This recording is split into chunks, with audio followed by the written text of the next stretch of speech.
The workshop last week, for those who were here, was called Preparing for Tests. And some people don't do well on tests because they don't prepare right. So kind of address that issue.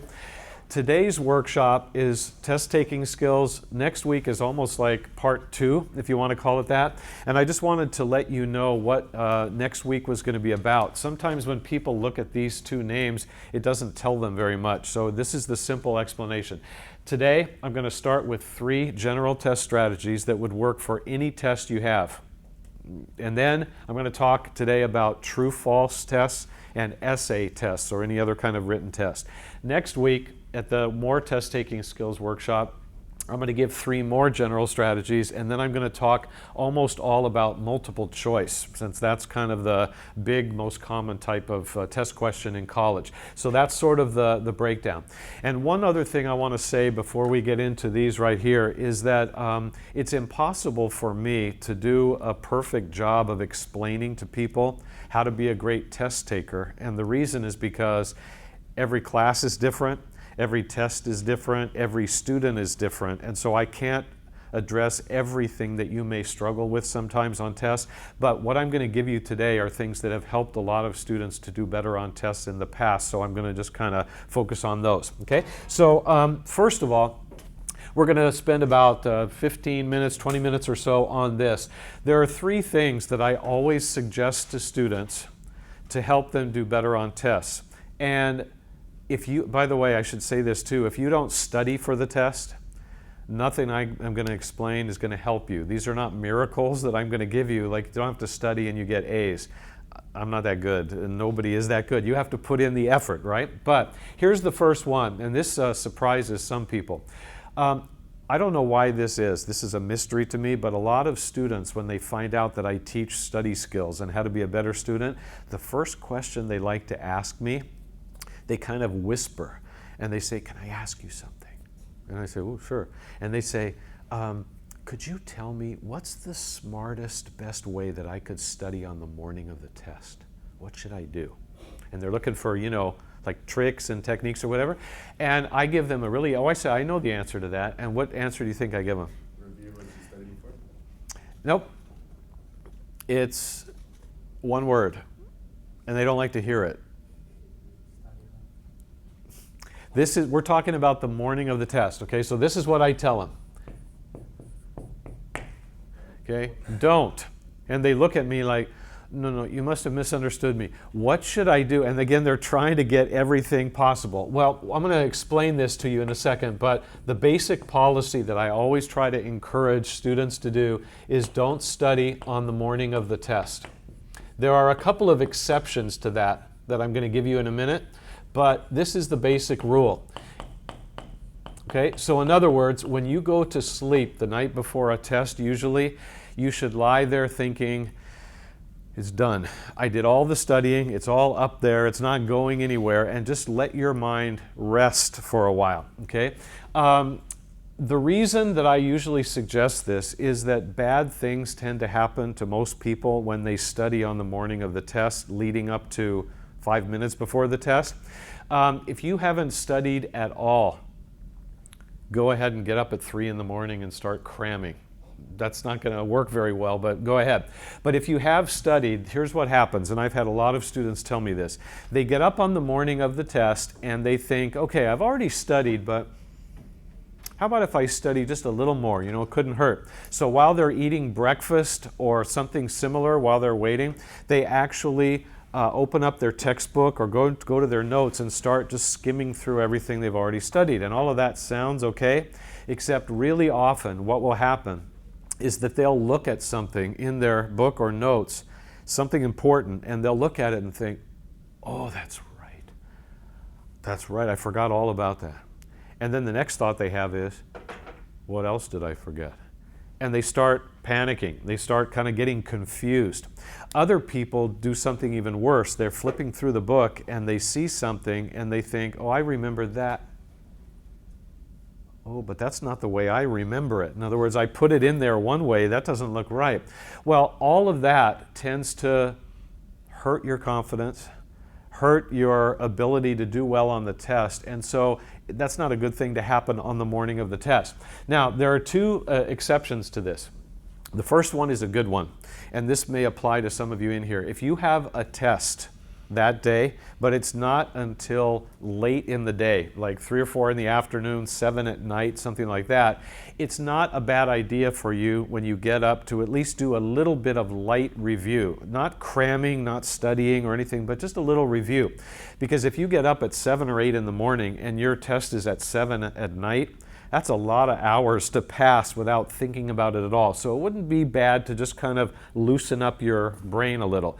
But if your test is at 8 in the morning or 9, 10, 11, noon or whatever, in the first few hours after you get up, it's better to just let good enough alone and just leave it alone and then move on from there. The other exception is a bad one. So if this ever happens to you, your time management was terrible in leading up to a test. And that is, if you go to bed the night before a test and you haven't finished all your reading yet, go ahead and get up and start reading the next morning. So for example, if you have a test on chapter 5 and 6 and 7, and when you go to bed the night before the test, you've read all of 5, half of 6, you haven't even looked at chapter 7 yet, you're in big trouble anyway, but you might as well get up and start reading. It's better than nothing. But again, this is something that you would want to avoid at all costs. So this is the first strategy, first general strategy. And then the second one, I want you to help me with this a little bit. It involves 2 words. Okay, first one is the most obvious one. You can't take a test if you don't arrive. Early? But when? Early. Yeah, early. And if there's ever a time as a student that you're going to arrive early at the classroom, it's on the day of a test. It's the smartest thing. And so I wanted to ask you this, because I'm always interested in people's ideas. Before I give you mine, if you could set up your schedule perfectly, how early do you think would be perfect to arrive at the classroom on the day of a test?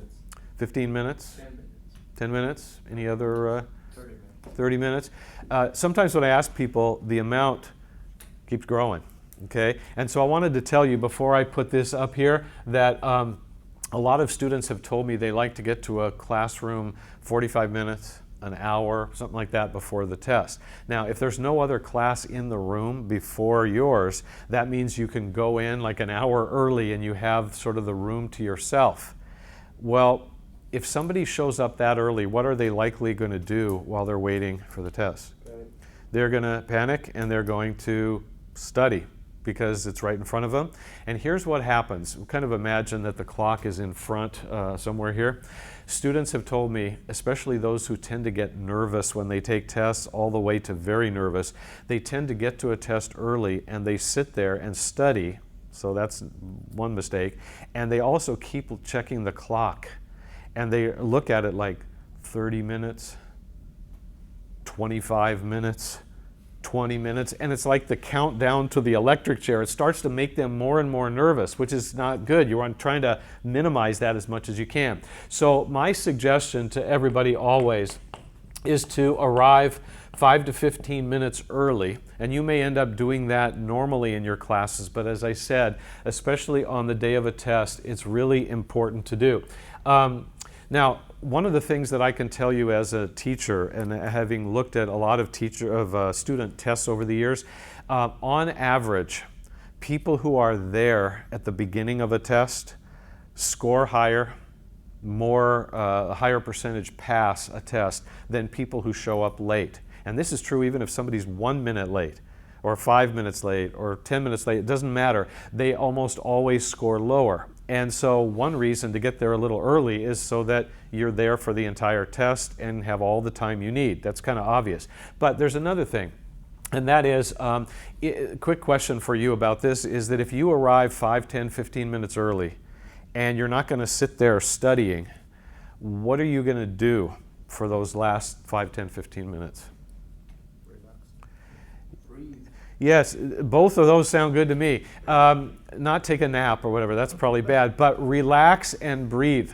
I don't know when you take your tests in college whether you are totally calm all the way to really nervous. Everybody is different. But even if you're a little bit nervous, one of the things that's really good when you get there is to make sure you have your Scantron and your pencil or whatever you need, and then just sit there and close your eyes and take some deep breaths in and out. Most of the time when somebody's really nervous, their breathing changes, and they usually don't know that, but it does change. And what happens to the breathing when you get nervous? It gets... yeah, I always describe this like a dog panting, although hopefully you don't look like that, but it's like that, like short panting breaths. And that's what happens when you get really nervous. Well, if you show up for a test and you sit there and you think, I'm nervous or I'm not nervous, whatever you think, and you end up taking some deep breaths, and this is the way your breaths sound. And this happens to students all the time. I've had students say, I don't think I'm nervous, but maybe I am, let me try. And so they do this. And then they open their eyes and think, I think I need another one and another one. And so you get your breathing under control. It doesn't mean you're not going to be nervous, but it helps. Also, big benefit, every time you take a really deep breath, you're getting more oxygen to your brain. That's a good thing right before a test. It's like you're opening up everything that's in there. And so this is the main reason for it. And then wanted to show you one other thing, and then I'm going to give you the third strategy. Does anybody have a textbook in here that I can borrow for just a minute? Okay, oh, a big one. Okay. All right. Every semester that I teach, here's what I see, especially the first test. I walk in to give the first test, take roll, 2 minutes to the test, and half the students are sitting there with their Scantron, and they're looking at me and just saying kind of like, okay, here we go. Other people frantically studying. Okay, so they have their book open or their notes, and they're looking at me and trying to cram all this information in at the last minute. And then finally, here's what I say. I say to everybody, okay, time for the test. You need to close everything up and put it off to the side or on the floor. So half the people who are doing this say, okay, and then they do it. But there's always at least 1, 2, 3 people who keep the book open, and they're still studying, and they're looking at me. And I finally say, okay, you need to close it up. And so this is what they do. Okay. And they say, okay, I'm ready.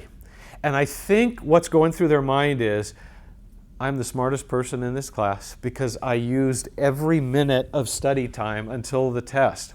But my attitude about studying in those last minutes right before the test is the same one that I mentioned up here, and that is, unless you haven't studied at all, anything you see at the last minute in your book or notes is much more likely going to do something negative than positive, start to cause you to panic because you forgot something. Same example as before. So it's a lot better to just sit there, breathe, relax, etc. And then there's one other idea that may sound a little bit strange to you at first, but I always think this is a good idea too, especially in a big classroom. When you go in on the day of a test and you're there 5, 10, 15 minutes early, that means hardly anybody's there. So you have your choice of wherever to sit. Where should you sit? And I've had people say front, the back, the left, the right. You know, people say all kinds of ideas. Well, one little idea to throw out there is front is good on the day of a test, even if normally you sit somewhere else. And the main reason is this: who gets their test first, usually? People in the front. And if you're in a classroom, not like this, but that has, you know, rows of chairs, you've probably had the experience of being in the middle to back of a classroom, and the teacher counts out 10 copies, and then the person gives 9 behind them, and they take forever to get the test back there, and you're looking like this, and by the time you get it, the people in the front have already been working for maybe a minute or two. And I know it's just a minute or two, but it's a minute or two. You're trying to get every advantage you can. But the other suggestion, that the official one, is this. And that's sit alone. Be antisocial. Usually social's good. But in this case, sit alone. Why is that? Well, it's the same basic idea here, and that is to avoid distraction and to avoid confusion. So I'm going to give you 2 quick examples of this. In my first year of college, I made a huge mistake twice about 1 week apart. And then I learned, don't ever do that again. And I don't know if this has ever happened to anybody in here, but I walked into a classroom that was probably twice as big as this one, and I was about 10 or 15 minutes early, and hardly anybody was there. There were just a few students kind of sprinkled in the classroom, and I, for some reason, walked and sat right behind 2 students who were sitting together. And as I closed my eyes to breathe and all of that, like I said before, they started talking to each other. And what do people usually talk about right before a test? Yeah, they talk about how nervous they are, and they also talk about the test, you know, the information, right? Well, if I'm sitting there and they're like 3 feet in front of me and I'm closing my eyes trying to mind my own business, be in my own world, I can't help but hear everything they're saying. And the first time this happened, one person said to the other one something like this. I can't remember the name, but it was like this. Who was John Smith again? And my eyes were closed and I remember thinking, that's easy, I know that one. And the other person gave the wrong information about the wrong person. Oh, he's the one who did such and such, which was wrong. And I was thinking, oh, I don't want to hear anything wrong before a test. I'm just trying to keep the right information in my head. The second time this happened was about a week later, and this was even worse. I sat behind 2 people, different class, and they were talking to each other. And one person said something like this, who was Mary Roberts again? And I remember thinking, who? Who are you talking about? And the other person said, oh, she was the one who did this, and then after that she did this, and explained this long thing. And I opened my eyes and I said, excuse me. And they turned around and I said, who is that? We never learned anybody like that. They said, oh yeah, I was right there in chapter 2. The heart attack begins. I'm thinking, wait a minute, I didn't study that name at all. What other names didn't I study? And now I'm starting to panic. And here comes the teacher saying, you ready? And I'm thinking, no, I thought I was a couple minutes ago. Well, that's a horrible way to get started on a test, to be doubting yourself. So all of this is designed to have you be relaxed and in a good frame of mind when the test starts. Okay, one last thing about getting to a test late. When a student comes late to one of my tests, oftentimes, maybe let's say they're 5 minutes late, which doesn't sound like much. What they end up doing is this. Everybody's sitting there quietly taking the test, and they walk in like this.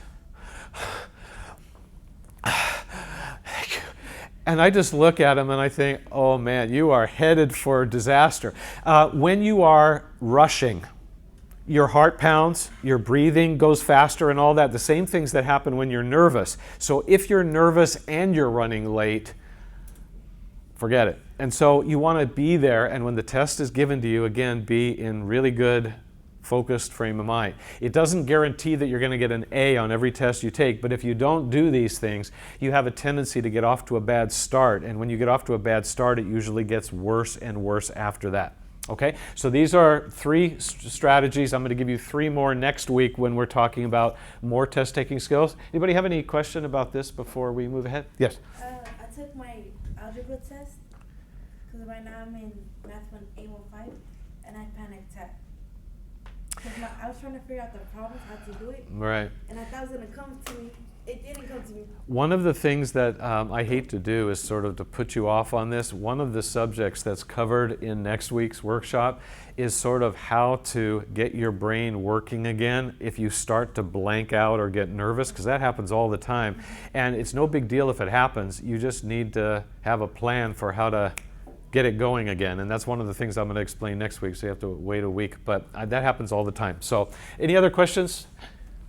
Okay. That test stuff. That's good. That's good. We're going to talk about 2 test question types for the rest of the workshop today. The first one is true-false. And so I'm going to put you to work on something in a minute, but I wanted to introduce true-false this way. When I ask students this question, I usually get a weird look from them, but I say, out of all the different types of test questions, what's your favorite type? And most people say none. Right? But when they say a particular type, almost everybody, amazing number, say, oh, true, false. And I say, that's your favorite one? Why? And here's what they do. Their thumb comes out, I don't know what that is, and they say 50-50. That's their answer. It's like flip a coin, multiple choice is 1 out of 4, 1 out of 5, true, false, just 50-50, get the feeling and answer it. But true, false can actually be among the most confusing and tricky questions of all. And that's what I wanted to kind of show you and talk to you about for a little bit today. So I'm going to put you to work. This is a test-taking workshop. So what am I going to have you do? Yeah, take a test. And my attitude is that you can never take too many tests. And people look and say, yeah, you're a teacher, aren't you? Okay, this should be the most relaxing test you ever take in your life because, first of all, you're not going to turn it in. And it's not going to get graded. It's just to illustrate some things. Okay, and the other thing I'm going to tell you, 2 things. 10 true-false statements. I want you to read each one carefully a couple times and put T or F in the blank, right? Normal. But the one thing I wanted to tell you, just so that you understand this, is that the first 5 questions, the first half of this little test, has to do with board games and card games. And if you read a few of these, you may not even know what those games are.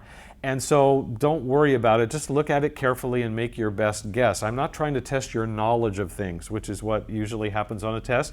The last 5 questions are about study skills. So everyone's kind of more, I guess, even on that one.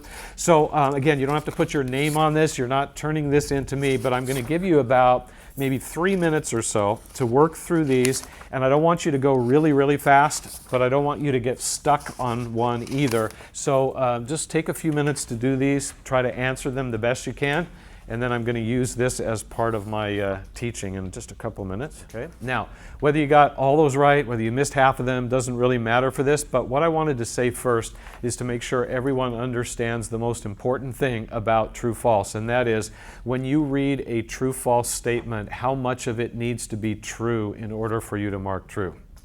All of it. Well, all of it. Yeah, all of it. And the reason for that, so 100%, that means that if you read a long true-false statement and 90% of it was right and one little part was wrong, it's false. It's got to all be right. So one of the worst things you could do as a test taker is to read a true-false statement kind of quickly. Okay, that's true. Okay, that's false, because it's easy to overlook one word or one part of a word that can make the whole thing false. So you actually want to slow way down when you read true false and look at every word and even look at it twice and make sure you see everything and then answer. Okay? Now, the second thing, which is the main point of this little quiz that I had you take, is this. It's always good to be on the lookout for specific words in true false that have a tendency to guide you as to whether something is more likely true or false. And so I want you to help me with these. We'll just kind of compile a list pretty quickly here. In statement number 1, what is the key word there? Everyone. Everyone. Okay, what does everyone mean? 100%. Yeah, it means everyone. Okay, how many exceptions? None. None. Okay, when you see a word like that in a true-false statement, what is the answer usually going to be? It's usually going to be false. Always false? No, but usually, and that's because most things in life have at least one exception, and all you have to do is think of one exception, and it makes the whole thing false. And I'm going to show you a little more about that in a minute. How about number 2? No one. Right, no one. Okay, and no one means no one, no exceptions. It's the same exact idea as this, it's just on the other end. So whenever you see a word that has no exceptions to it, it's very extreme, then all you have to do is say, okay, that is a danger word. So if I can think of one exception, it's false. And if you can't think of any exceptions, mark true. But usually those are false. Okay, number 3, what's the word there? Right, frequently. And why is this word better in the true-false statement than those other ones? Because it doesn't include everything. Right, it's more kind of more reasonable. It's sort of like more in the middle. These are actually called in-between qualifiers, and these are 100% qualifiers. And so other words like most, some, few, we could write a long list of these. These might be in the middle, they might be leaning one way or another, but because they allow for exceptions, they're more often true. And again, it's not that these are always false, and it's not that these are always true, but you need to be on the lookout for them. Okay, number 4, I'm going to skip for a second. Number 5, the word there is mostly, and I can sort of stick a little ly on the end. And then number 6, there are 2 words there. What are the key words in number 6? Should always. One of them is always, and the other one is every. And again, this again allows for no exceptions, so that means that it is more likely to be false. But I did want to stop here for a second. A lot of people get number 6 wrong, and probably some of you missed that. And that's because teachers always tell you, don't leave anything blank. You know, even if you have to guess, answer everything, because if you leave it blank, you're going to get a 0. But remember, all it takes is one exception to make it false. Does anybody know any test you've ever taken or anybody ever takes where that's not true, that you should always answer every question? Scantron is possible. What I have in mind more is most of you at one point in your life took a standardized test like the SAT and other kinds of tests. And on those tests, they have the weirdest scoring ever. You never experienced this in college. You get a point if you get it right. You lose a fraction of a point if you get it wrong. And if you leave it blank, if you don't answer it at all, what happens? Nothing. They don't count it. Well, that's pretty rare, right? Usually if you leave it blank, it's automatically wrong, but all it takes is 1. So again, that's why you want to notice those words. Number 7, the word is some, which I have up here. Number 8, I'll skip for a second. How about 9 and 10? What are the words there? Never. Yeah, never and all. Okay, so again, these lists can be much longer. These are not the only words, but this idea of qualifiers, 100% qualifiers, in between qualifiers is very important to look out for. Okay, and then the other thing that I want to share with you about true false, and then we'll get to essays and other writing. That'll be our last topic today. Number 4 and number 8 we skipped, and that's because they deal with something different. If you got number 4 and number 8 right, either you were a lucky guesser or you knew what to do with them. Most people miss one, a lot of people miss both, and the reason is easy. If you look back at them, you can't even figure out what they're saying. They're very confusing the way they're worded. And the reason for that is because of this problem that comes up a lot in true-false, and that is double negatives. So that means when you see 2 words or parts of words that are in the negative in a statement, it makes your brain kind of twist like a pretzel, and it makes it hard to even figure out what's being asked. And so when you look at number 4, I want to encourage you to do something. Usually you can't do what I'm about to ask you to on the test because teachers don't usually want you to write on the test booklet. You just have to do it mentally, but you can do it physically because this is yours. I want you to cross out the 2 negatives in sentence number 4, and those are not and un, just the un part. Those are the 2 negatives. So if you take those out and you read what's left, it says Monopoly is a suitable game for children aged 6 and under. And if you don't know much about Monopoly, that wouldn't help. But Monopoly is a pretty complicated game. Some adults can't even figure out how to play it. So it's not really good for very small children. That's why that's false. And number 8 is even more extreme than that. You could cross out the word not and the out part of without because that's the negative. And when you do that and you read what's left, it says a test may be with or have poorly worded questions. Is that true that a test may have poorly worded questions? Yes, like that one. And so that's why that's true. And when people see that, they think, why didn't they just say it that way? Then I would have gotten it right. I don't even know that's what they were asking. Again, it's confusing. So as I said, usually you can't do it physically by crossing out, but you can take words out, read what's left, and just see, does it make more sense now? This won't always work, like it won't solve the problem every time, but a lot of times it will. And once you take the negatives out and read what's left, you think, okay, now I know what it's asking, and hopefully you studied correctly, and as a result, you do well on that. Okay, so there's a lot more that I could explain about true-false, but these are, I think, some of the most important ideas. So we're going to spend the last part of the workshop talking about essays.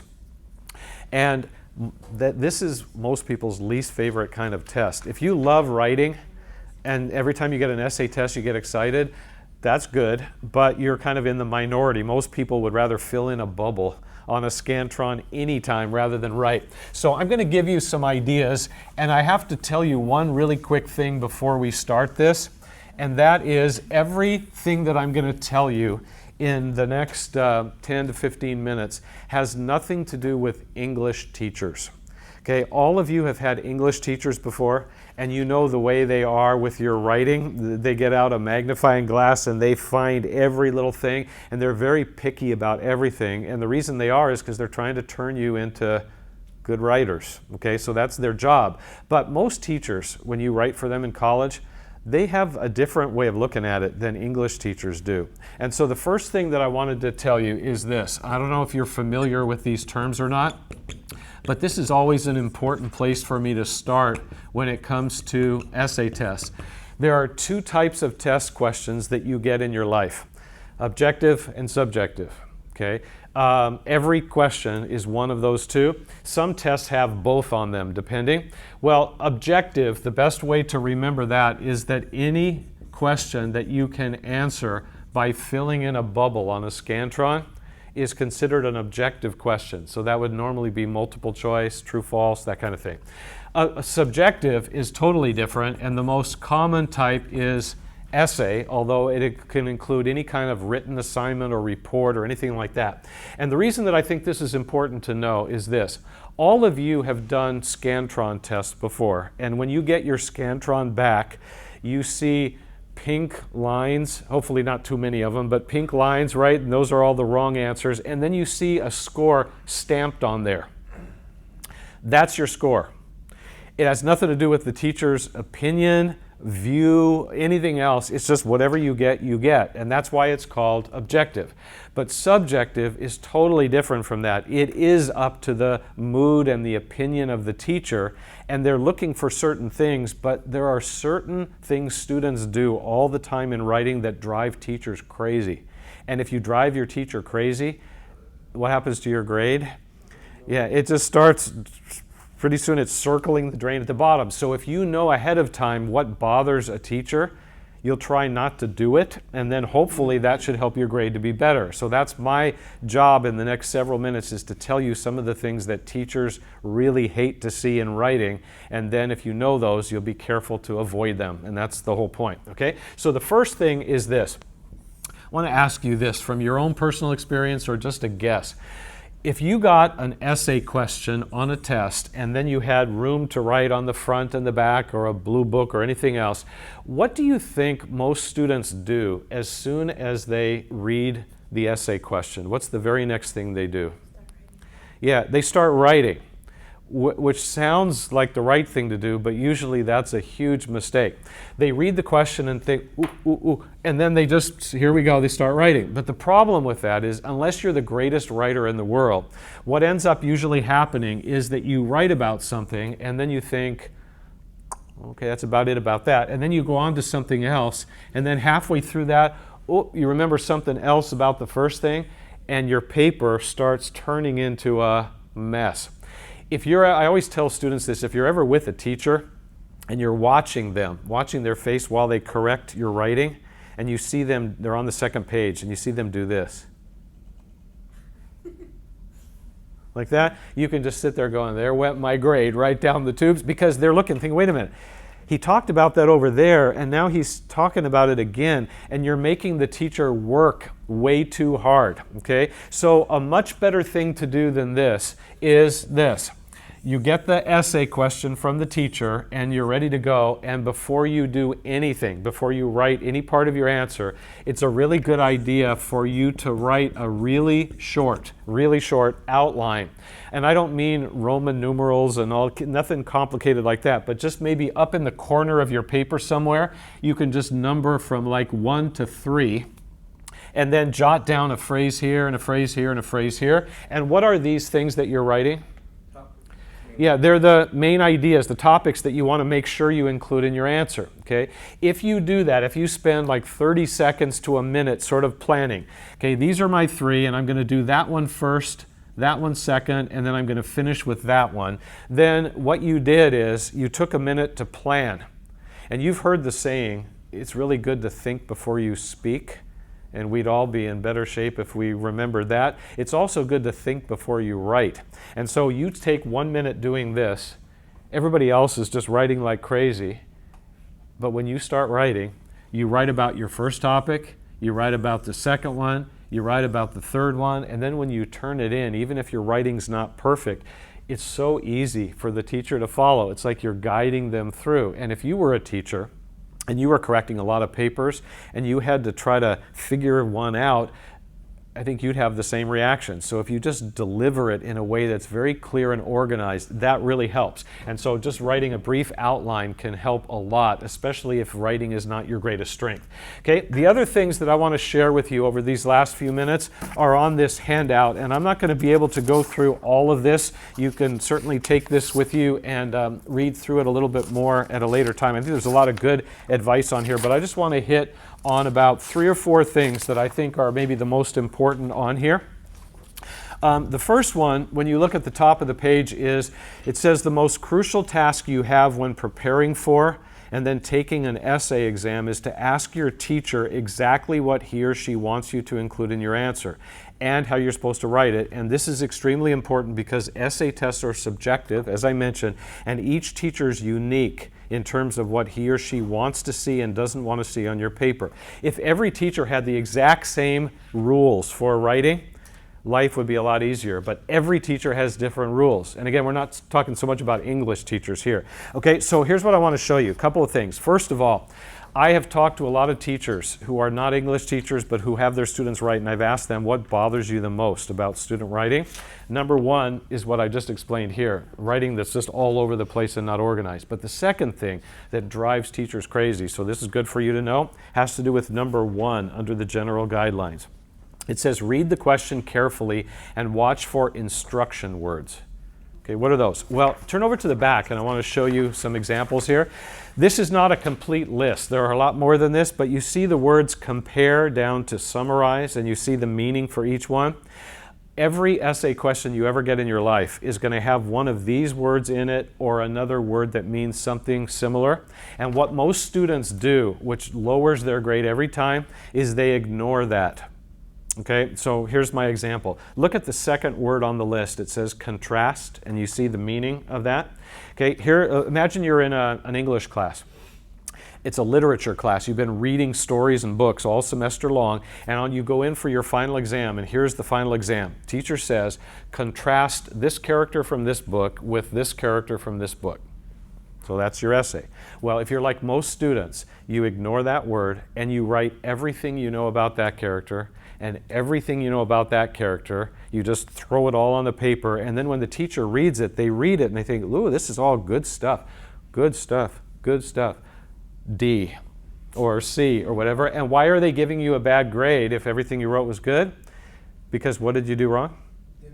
Yeah, you didn't follow the instruction. They didn't want the whole life story of those two characters. They wanted you to think of maybe 3 or 4 ways in which they were different and do that. So whenever a teacher uses one of these words, they're not just sort of throwing a word out there. They want you to answer it a specific way. So one of the smartest things you could do is before you've ever even done this, before you ever do your outline, read the question really carefully a couple times and ask yourself, where's the instruction word? And when you see it, think for a couple seconds and think, what exactly does that mean? And then try to answer it that way. And if you're able to do that, you usually can get a higher score because you're following a simple direction.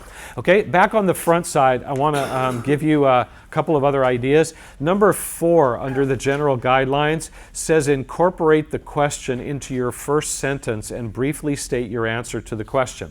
And so a lot of teachers really like this. If I give you an essay question that says, list and describe several reasons why you enjoy living in the Southern California area, okay, assuming you do. The way you start your answer is, I enjoy living in the Southern California area for several reasons, including the nice weather, the nearness to the beach and mountains, and the closeness to my family and relatives. So you repeat the question and you kind of give your answer. But if you do that, you gave it all away in the first sentence. What are you going to do for the whole rest of the essay? You kind of gave it all away. So what do you do?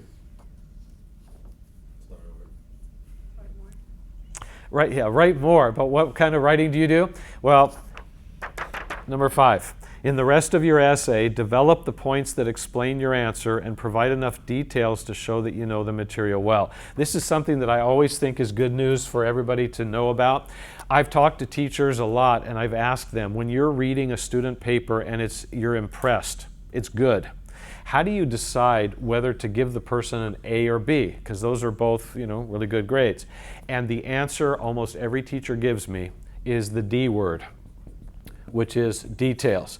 If a teacher gives you B on something that you wrote, they're basically saying there's nothing big that you did wrong at all. It's strong, good paper. But how do you get from there to there? It's by slowing down and giving more details and examples, because that shows that you know more about the subject. And it's not just writing forever for the sake of writing, but it's giving more. When a person is really brief and quick and to the point, most teachers don't like that as much as someone who develops their points. And so I think this is good for you to know. And then the last thing that I wanted to mention is over on the back side on the bottom. And again, many things I could say here, but I just wanted to mention the bottom 2, number 5 and 6. These are kind of favorites of mine to talk about. Number 5 says, is the writing mechanically, grammatically, and stylistically correct? What does that mean? Well, again, we're not talking about English teachers here. I've talked to some teachers and I say, what bothers you about student writing? And you know what some teachers say first thing, besides what I said here? They say spelling. Ugh, I hate spelling mistakes. Okay, that's just their own sort of pet peeve. Well, if you're not the greatest speller in the world and your teacher hates spelling mistakes, that's not a very good combination. And if you have to do writing in class, what should you do to solve the problem?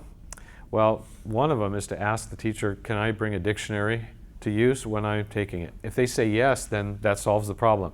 But what if they say, no, closed book, closed all books? Then what do? And here's the answer. I know this sounds dumb, but it works. Only use words you know how to spell. Okay? So while you're writing and you're about to write a word and you're thinking, is that E-I or I-E? I don't have any, don't use it. You're just trying again to keep the teacher sort of in a good mood while they read your paper. And if you do things that just kind of jab at them, it tends to affect your score at least a little bit. And then the last part of this is number 6, is the writing at least fairly neat or legible? One of my skills as a teacher is I can read almost anything after all these years, but some students, I'm convinced, are training to be doctors. You know what doctors' writing looks like? No other human being can read that. And if you're at a point where you finish an essay and you have 5 minutes left, go back and reread it. And I know you can read your writing. I don't know how many other people can. It depends on how nice it is. But if you end up looking at a couple of words on there, and even you're thinking, what is that word? Try to fix them. And these are just minor things, but again, you're trying to deliver a paper in such a way that the teacher can very easily and comfortably read. They don't have to strain, and that tends to help your grade even a tiny bit, and you're looking for every advantage you can get. Okay, so lots more I could say, but you can read through the rest on your own, like I said, and I appreciate you coming today. Next week, multiple choice, test anxiety, kind of all of that we'll talk about, so I hope to see you then.